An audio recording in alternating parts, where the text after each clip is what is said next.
အားလုံးပဲမင်္ဂလာပါဒီဗီဒီယိုထဲမှာကတော့ MEX ကိုအခုမှစပြီးတော့သုံးစွဲမဲ့သူတွေအတွက်အကောင့်တစ်ဖွင့်မဲ့သူတွေအတွက်ဒီ test တွေလုပ်ပြီးတော့ဒီဒေါ်လာတွေဒီ position voucher တွေအဲ့လိုမျိုးယူလို့ရမယ်အကြောင်းကိုပြောပြပေးတော့မှာဖြစ်ပါတယ်ဒီတော့ဘယ်လိုမျိုးယူရမလဲဆိုတာကတော့ဒီဗီဒီယိုမှာတစ်ဆင့်ချင်းရှင်းပြပေးတော့မှာပေါ့နော်ပထမဆုံးလောက်ကမှာကတော့ဒီ MEX အကောင့်ကိုအရင်ဖွင့်ပြီးတော့ KYC တင်ရမယ်တင်ပြီးတော့ဆိုတော့ဒီ function တွေရှိရပေါ့ဗျာဒီ home page မှာ function တွေအများကြီးရှိတဲ့အထက်မှာဒီ reward hub ဆိုတဲ့ function လေးကိုနှိပ်ကြမယ်နှိပ်ပြီးသွားပြီဆိုတော့ဒီမျိုးစစချင်းပေါ်လာပါလိမ့်မယ်ဒီတော့ပေါ်လာပြီဆိုတော့ဒီမှာတစ်ချက်စပြီးရှင်းပြရပါမယ်ဒီမှာဆိုရင်ပထမဆုံးဒေါ်လာ100ထည့်ရမယ်100ထည့်ပြီးသွားရင်24နာရီဟိုးထားမယ်ပေါ့အဲ့ဒီဒေါ်လာ100ကို trade မလုပ်ကြဘူးနောက်တစ်ခုကပြန်မထုတ်ကြဘူးเนาะတရက်ကြာစောက်ရမယ်ပြီးတော့ရင်တော့အဲ့မှာရရှိမဲ့ပမာဏကဒီ position voucher ပေါ့နော်ဒေါ်လာ300ရမယ်ပြီးတော့ဒီဘက်ကဒီ600ရာခိုင်နှုန်း APR ပေါ့အဲ့ကောင်ကတော့ဒီ APR ဆိုတာကဒါအန်နဲ့ထည့်ထားတဲ့အတူနှုံးပေါ့ဒီဘက်က position voucher 300ဆိုတာကသူကဒီ$6အောင်မှ level 50နဲ့ပေါ့နော်6530ဒီ50နဲ့ဆိုတာ300ဖြစ်သွားပါပေါ့နော်ဒီဒေါ်လာ300တန်ဖိုးညှိမြတဲ့ position တစ်ခုရမယ်လို့ဆိုလိုတာဖြစ်ပါတယ်နောက်ပြီးတော့ရင်တော့ဒီမှာဆိုရင်new user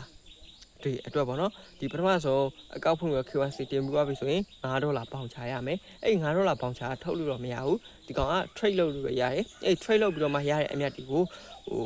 ယူလိုက်လို့ရတယ်ပေါ့နော်နောက်ကဒီဘက်မှာလည်းဒီ$10ပေါင်ချရမယ်အဲ့ကောင်ကလည်းရှေ့က$ပေါင်ချတဲ့အတူပဲတချို့ကတော့ဒီအကောက်ဖွင့်ပြီးတော့ချက်ချင်းတန်းရတယ်တချို့ကတော့24နာရီကြာမှတန်းရပါတယ်ပြီးတော့နောက်ထပ်သူ့ရဲ့ daily test ဒီ daily test မှာဆိုရင်တော့သူကဒီ$100 deposit လောက်ခိုင်းပါတော့အဲ့လိုမျိုး$100 deposit လောက်မှသာနေဒီ tax တွေက unlock ဖြစ်မယ်လို့ပြောတာပါအဲ့လိုမျိုး$100 deposit လောက်ပြီးသွားပြီဆိုရင်တော့ဒီမှာဒီ trade future ပေါ့ future trade ကမှာပေါ့ future trade လောက်တယ်ဆိုတာ BTC တို့ဒီ Solana စသဖြင့်ပေါ့ဗျာအဲ့လိုမျိုးcoin တွေကို trade လုပ်မယ်ပေါ့ volume 3000ပြည့်မယ်ဆိုရင်ဒီဘက်က future bond နဲ့$ဒီ$8000ဆိုရင်$2000$2000ဝယ်ဆိုရင်$3နဲ့ဒီသိန်းနဲ့တောင်းပြင်$10ရမယ်ပေါ့နော်နောက်ပေါ်ရင်ဒီ3သိန်းပြည့်မယ်ဆိုတော့$30အထိရမှာဖြစ်ပါတယ်ဒါကတော့ future trade ဒီ bond နဲ့ရမှာပေါ့နော်ဒါ future trade အတွက်ဒီ USD ရမှာပေါ့နော်အဲ့လိုမျိုးရပြီးသွားပြီဆိုရင်တော့ဒီနောက်ထပ် test တစ်ခုထပ်လာရပေါ့နော် okay ဒီတော့နောက်ထပ်တစ်ခုအနေနဲ့ကတော့သူကဒီ deposit နဲ့ trade လောက်ရမှာပေါ့ဒီကောင်တော့တိတ်တော့မလွယ်တဲ့အထဲမှာပါတယ်ဒါပေမဲ့ဒီမှာဆိုရင် test နှစ်ခုရှိတယ်ဒီတော့ပထမတစ်ခုကတော့ဒီ return အနေနဲ့ပေါ့နော်50ကနေ$900အတွင်းဒါ future bond နဲ့ရမယ်ဒါပေမဲ့တစ်ခုလောက်ရမှာ deposit က$3000 deposit လောက်ကပြီးတော့မှဒီ30 million ပေါ့နော်30 million $တန်း30 trade volume တင်ရမှာဖြစ်ပါတယ်ဒီတော့တော်တော်လေးမှဒီကောင်ကတော့တိုင်ပတ်တယ်လို့ပြောလို့ရတယ်$တန်း30 trade volume တင်ဖို့ဆိုတာကအခုမှ new user တွေအတွက်ကတော့သိပြီးတော့မလွယ်ကူတဲ့အနေထားဒါကြောင့်မလို့ဒီကောင်က skip လုပ်လိုက်လို့ရတယ်ဒါပေမဲ့အောက်ဘက်က future bonus ဒီ feature experience tab ဆိုတဲ့ကောင်ရှိတယ်အဲ့ကောင်ကတော့ဒါ first event future ဒါ position လို့ပြောထားတယ်သူကဘယ်လိုမျိုးလဲဆိုတော့ကဒီအောက်က trade ကိုနှိပ်လိုက်ပြီဆိုရင်ဒီ MEX မှာ feature ဆိုတာရှိအဲ့ကောင်ဘယ်လိုလောက်ရလဲဆိုရင်လာမဲ့10မိနစ်ဒါမှမဟုတ်5မိနစ်အတွင်းမှာဒီဥပမာဖြစ် Bitcoin ဆိုရင်ဈေးတက်မှာလားကျမှာလားဆိုတာကိုခန့်မှန်းပေးရဖြစ်တယ်သူ့ကိုပထမဆုံးအဲ့လိုမျိုးဒီခန့်မှန်းလုပ်မယ်ဆိုရင်ဒီဘက်မှာ$ဒီ future bond နဲ့ရမှာဖြစ်ပါတယ် okay အဲ့တော့နောက်တစ်ခုနေdeposit to boost your yield ဆိုတဲ့ဟာအကောင်ကြတော့ဘယ်လိုပြောရမလဲသူက100ရာခိုင်နှုန်း USD ဒီဘယ်လိုပြောရမလဲဗျာသူလည်းအတိုးနှုန်းပဲပေါ့အရှိ APR နဲ့အတူတူပဲဒါပေမဲ့ဒီကောင်ကတော့နည်းနည်းအဆင့်ပို့ပြီးတော့ကောင်းတယ်ပေါ့ဗျာသူက$100 deposit လုပ်ရင်ရမှာပေါ့ဒီကောင်က daily test ပါ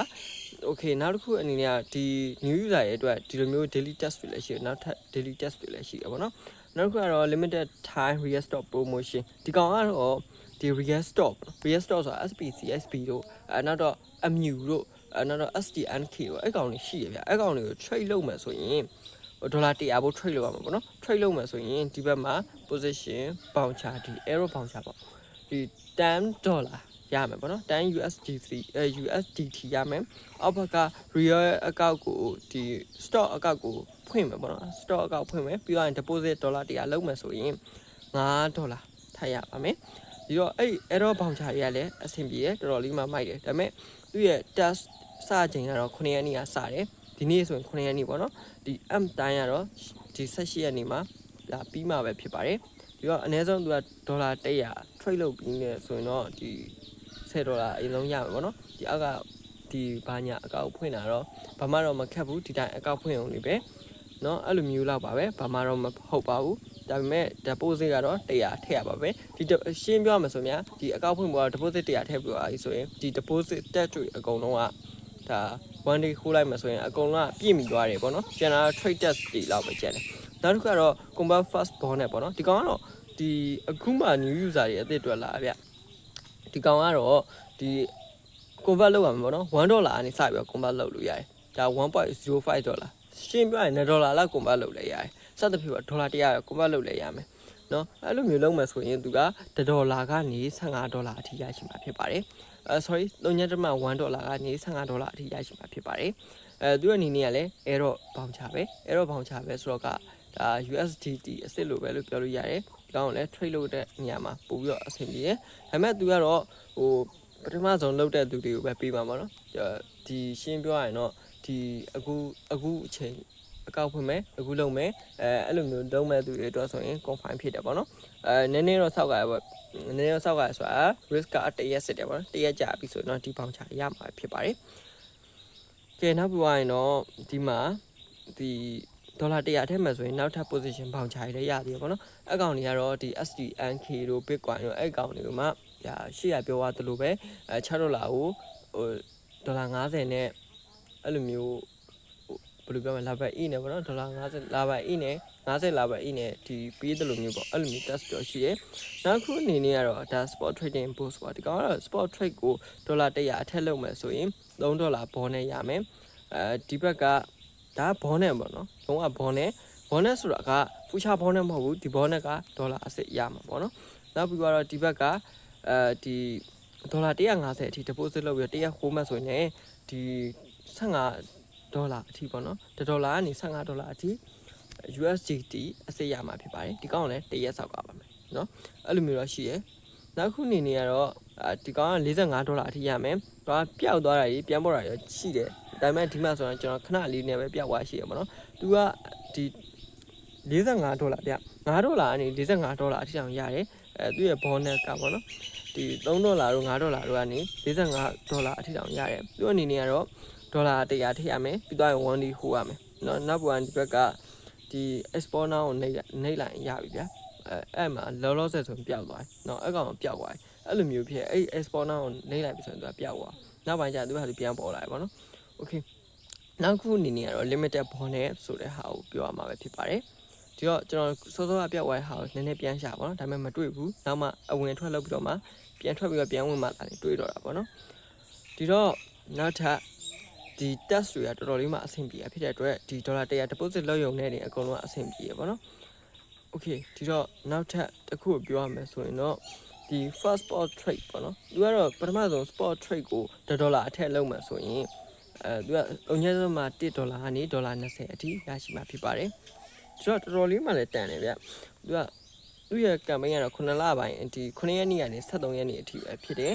သူ့အနေနဲ့ကတော့ဒါ deposit လုပ်ရမယ် deposit ကတော့ဒါ buy နဲ့ကနေထည့်လို့လည်းရတယ်ဘယ်အဲ့ချင်းရမဆိုထည့်လို့ရတယ်ဒါမှမဟုတ် P2P ကနေလည်းဝယ်လို့ရတယ်နောက်ပြီးသွားပြီဆိုရင်တော့သူကဒီ risk တရက်စစ်တယ်ပေါ့နော် risk တရက်စစ်တယ် risk တရက်စစ်လို့မှ risk မရှိဘူးဆိုတော့ဒီ$ရေပေါ့နော်$ရေအစစ်တွေယူလို့ရပါတယ်ဒီကောင်ကတော့$အစစ်တွေပါfuture bonus မဟုတ်ဆိုရင် bonus ဆိုရင်ဒါ$အစစ်အဲ့တော့ voucher ဆိုရင်ဒီကောင်ကတော့ position voucher တွေအဲ့လိုမျိုးပေါ့နော်အဲ့လိုမျိုးတော့ရှိရယ်နောက်ခုနေရ limited time event ဒီကောင်ကတော့$100ကိုဒီကင်ထားမယ်ဆိုရင်ပေါ့သူက$100ထည့်ပြီးတော့တရက်အိုးလောက်ထားမယ်ဆိုရင်တော့သူ့အနေနဲ့က$20အထိ$ကနေ$20အထိဒါရရှိမယ်ဆိုပြီးပြောထားတာဖြစ်ပါတယ်ဒီတော့တော်တော်လေးမှလည်းတန်တဲ့ event လို့ပြောလို့ရတယ်campaign တစ်ခုပေါ့နော်တော်တော်လေးမှလည်းတန်တဲ့ campaign တစ်ခုနောက်ပြန်ဒီဘက်မှာ advert channel ကိုသွားမယ်ဆိုရင်လည်းသူကအတူတူပဲသူက limited test တွေဖြစ်တယ်ပေါ့နော် limited test တွေသူ့အနေနဲ့ကဒါတော့ဟိုခက်မှန်ရတာပေါ့ဗျာဒီကောင်တော့နည်းနည်းခက်မှန်ရတာဖြစ်တဲ့အတွက်လှုပ်ချင်တယ်ဆိုရင်လည်းလှုပ်လို့ရတယ်မလှုပ်ချင်ဘူးဆိုတော့မလှုပ်နဲ့ရတယ်ဒီမှာဆိုရင် deposit 100ထည့်လိုက်ပြီဆိုရင်အကုန်လုံးအဆင်ပြေတယ်ဟိုဒီရှေ့က test တွေအကုန်လုံးရောပေါ့နော်ဒါစုစုပေါင်းပြောလိုက်ရမယ်ဆိုရင်ဒီ test တွေဒီ reward hacker test တွေအကုန်လုံးကို$ယူဖို့အတွက်ဆိုရင်$100ကို P2P ကဒါမဟုတ်ရင်ဒီဘိုင်းနဲ့အချိန်ကနေပြီးတော့ပို့လိုက်လို့ရတယ် P2P ကပို့မယ်ဆိုရင်$100ထည့်တယ်ဆိုရင်$5အပိုရမယ်ပေါ့နော်အဲ့လိုမျိုးတော့ဖြစ်တယ်ဒီတော့တော်တော်လေးမှလည်းအဆင်ပြေတယ် ကျန်တဲ့ဟာတွေကတော့ဘာညာတွေပေါ့နော်တိတ်ပြီးတော့လည်းထွေထူးတော့မရှိဘူးဒီအမှန်တိုင်းအဖြစ်ပြောရမယ်ဆိုရင် test တွေအကုန်လုံးကဒေါ်လာ100 deposit လုပ်ရမယ်အဲ့လိုမျိုး deposit လုပ်သွားရင်တရက်ကင်ထားလိုက်ဒါဆိုရင်တော့ easy ဖြစ်ပါပြီကျန်တဲ့ဒီ reward တွေယူလို့ရမယ်ပြီးတော့ test တွေကတော့ဗျာဒီအဲ့လိုမျိုးတရက်ကြာပြီးသွားတဲ့နောက်မှဟို test တွေလုပ်ပေါ့ဗျာဟိုတရက်ဟိုပြီးသွားတဲ့နောက်မှ test တွေလုပ်ပေါ့ဗျာကျန်တဲ့ test sports trade တို့မှဖြစ်ဒီအဲ့ feature trade တို့ပေါ့နော်အကောင်တွေသွားပြီးတော့လုပ်လို့ရတယ်ဒီဘက်က MSC event center မှာဆိုရင်လည်းဒီမှာဒေါ်လာရမယ်စင်တာတစ်ခုရှိရယ်ဒီဘက်က1 million trade fee color ဆိုတဲ့ event နဲ့ဒီဘက်က